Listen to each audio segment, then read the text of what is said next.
yari mga idol kasi tinesting ko uli.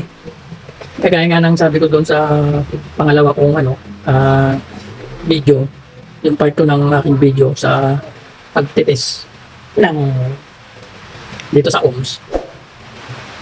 Kapag hindi pumalo, baguhin yung resistant kasi maaaring yung resistant nito is mas mataas kaysa doon sa inilagay kong 20k. So inisa-isa ko yan mga idol. Ito ginawa ko siyang una, nilagay ko sa 20k, yung ohms niya hindi pumalo. Sumunod sa 200, hindi rin pumalo. Sunod sa 2,000, hindi rin siya pumalo. Una muna 20, 200, resist ohms, tapos 2,000, isa-isa ko nga, 20k, 200k, dito sa 200k. Dito siya sa 200k pumalo. Tingnan nyo. Yan. Diba?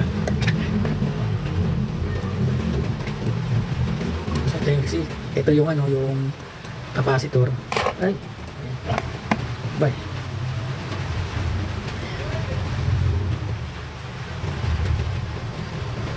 So yun nagkaroon siya ng reading, di ba? Ayun hindi nga lang malinaw. Lapit ko to. O yan, makikita nyo. So yan, diba? May reading siya. So ibig sabihin, yari ito. Kaya lang hindi siya pumapalo kanina o wala siyang reading kasi mataas yung resistant na hinihingi niya. Which is kanina ipinapat ko sa mababa lang na resistant. Kaya hindi siya pumapalo.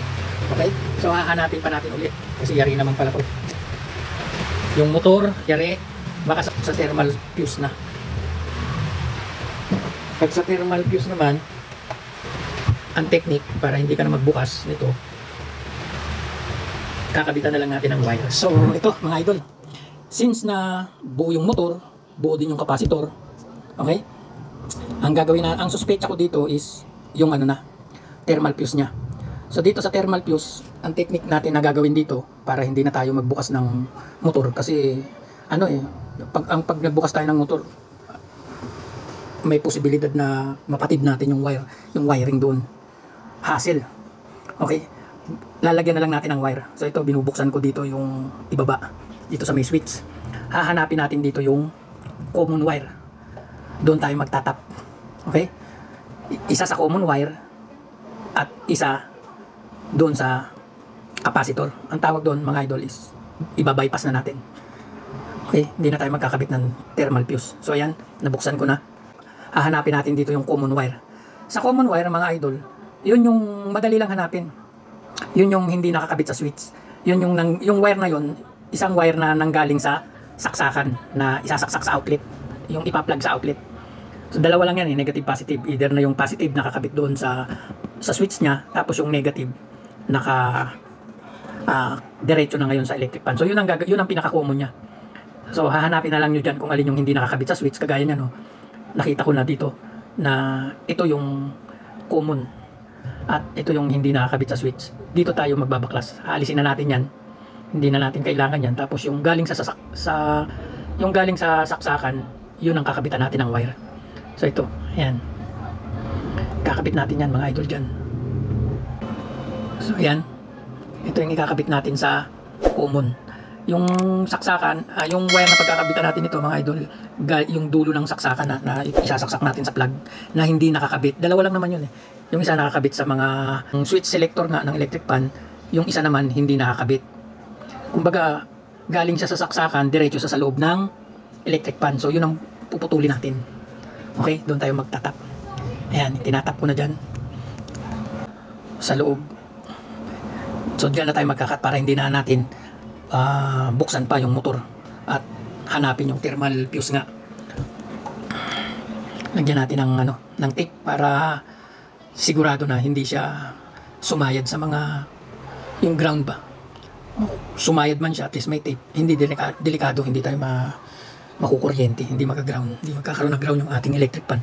Lalo na itong electric pan na to, sinaunang electric pan to Kaya bakal, yero yung kanyang pinaka-base, mabigat to, itong electric pan na to. Yan.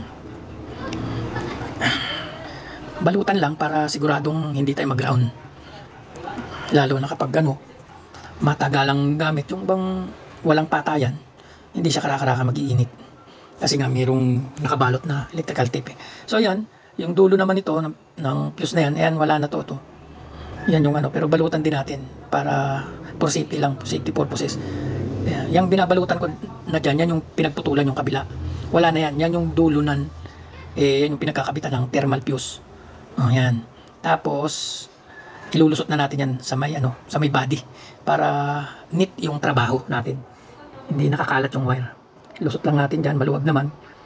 Diba? So yan. Then pwede na natin yung takpan. Ayusin lang natin yung wire nang sa ganun pag rotate na yung electric pan, siguraduhin natin na wala siyang masasagi. Hindi siya mabubunot yung wire, di ba? So yan. Isasarado na natin kasi nalagyan na natin ng tape. Okay? Ganun lang yan mga idol. Yan.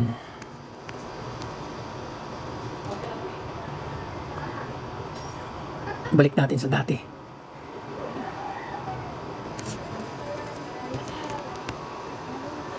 Okay?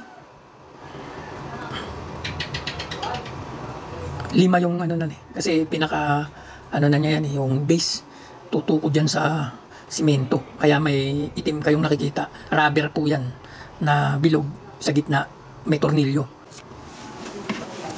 Yan. Madali lang ang pagbabypass ang tawag dito mga idol sa ginagawa ko. Mabilis, walang gastos, at saka safety. Okay? Sabi ng anak ko, kasi nung umalis ako, umaandar naman tong electric pan na to. Siyempre, tagal ko na sa Saudi, 7 years akong hindi nakauwi. At balita ko nga noon sa asawa ko, nasira na raw nga, bumili na ng ibang electric pan yung anak ko. Sabi ko noon sa kanya, huwag itapon, itago lang, dahil pag uwi ko, gagawin ko kako. So kaya ngayon nga, ito, sinusubukan kong gawin, at kumpiyansa naman ako sa sarili ko na kaya ko. So ito mga idol, nakabit na natin, isuot pa natin itong wire sa leeg para pag nag-rotate yung electric pan, sasabay din siya. Yan. Tapos ikakabit na natin yung, lagyan natin ng tape, isama natin sa mga wiring.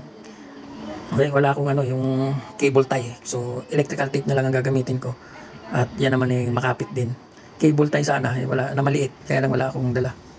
So yan, isama lang natin sa mga wire para hindi siya nakakalat. So ito, ang capacitor niya, ikakabit na natin yung capacitor. So may dalawang wire kanina dyan, yung pinagtanggalan natin, di ba? Tinanggal ko yung capacitor nga doon sa unang video ko na pinutol ko yung capacitor para matesting yung motor kung buo ba o hindi, kasi maaaring yung motor nakakabit doon sa capacitor at hindi ko puputulin yung wiring, maaaring yung capacitor ang matest ko at hindi yung motor po. So for sure, pinutol ko yung wire nito para matest ko talaga yung motor kung buo o hindi. So ngayon, nung matest ko yung motor, buo nga po siya. At the same time, itong capacitor, buo na rin ngayon. So idugtong ko na uli. At dito, yung wire na isa, mga idol, yung dulo ng wire na ikinabit natin doon kanina sa base, dito sa isang wire sa capacitor natin siya ikukonekta. Okay? Dalawa yung wire ng capacitor, isang positive at saka isang negative. Okay? Wala namang problema kung magkabaligtad yung yung kabit nyo nan. Hindi yan puputok. Ang magiging problema lang dyan, pag naging baligtad yung kabit nyo, yung ikot ng LEC o ng hangin palabas, hindi siya ano ba yung hangin niya, baligtad. So yun ang palatandaan pag baligtad yung kabit nyo ng wire sa may capacitor. Halimbawa, ikinabit nyo yung wire, isinama nyo na doon sa capacitor, kagaya ng ginagawa ko, itinatap ko na dyan yung wire, magkakasama na doon sa capacitor. Ang mangyayari pag baligtad, yung hangin sa likod ang ang buga, hindi sa harap. So pag nagkaganon, ang gawin nyo lang mga idol, ilipat nyo lang sa kabilang wire ng capacitor, kasi dalawa yung wire, di ba? Negative at saka positive na capacitor. Ang gagawin nyo, ilipat nyo lang doon sa kabila kung saan kayo nagtap at ang hangin napansin nyo is sa likuran, ang buga hindi sa harap. Ilipat nyo po sa kabilang wire ng capacitor yung connection ng wire na isa. At 100% mga idol, ang hangin yan pag binuksan nyo is sa harap ng buga, hindi na po sa likod. Okay? So yun po yung tip na maaaring magkamali kayo. Huwag kayong mag-alala o magtawa dahil natural lang naman tayo magkamali. Tao lang tayo, di ba? So ayan, kakabit ko na. Yung pagsasamahin ko na yung wire ng capacitor at saka nung wire na galing sa papasok sa loob ng motor. Ayan. Pwede rin kung gusto nyo magkabit ng thermal fuse, pwede rin ikabit nyo dyan isa sa dyan nga sa capacitor, tapos yung isang wire naman doon sa baba, ganun din. Ngayon nga lang hindi na tayo gumamit ng thermal fuse mga idol, kasi kumbaga madali yan tong ginagawa ko. Hindi na ako bumili ng thermal fuse.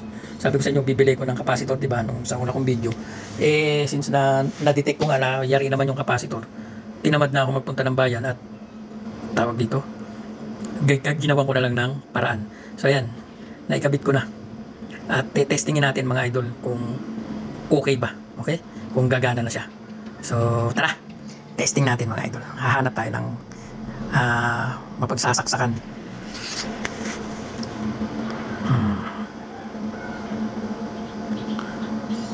So ito, check nyo ha, sasaksak ko rito sa may tabi ng rep. So ayan, sasaksak ko na. Oh, papansin nyo, umaandar na electric pan, umiikot na siya, gumagalaw na, di ba? Oh, nagro-rotate na. Hindi nyo lang makita na gumagalaw na yung L-seal niya, ay yung lagayan ng L-seal. Wala kasi yung L-seal, hindi pa, baklas pa eh. Pero nagro-rotate na siya, di ba? So, perfect, gumagana. Nakuha natin pang idol. So, kakabit na natin yan. Aayusin na natin at ikakabit na natin yung L-seal. Okay?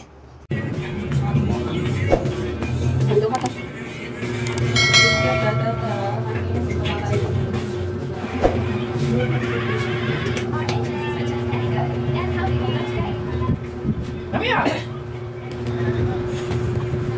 Ito mo, malakas. Okay. Lakas nga. Dali ka rin sa video. Number 1 pa nga lang yun. Ayan, 3. Ay, parang yun. O, ilalagay ko ito sa sala. Isa na lang paggabi, ganun-ganun siya. Diba?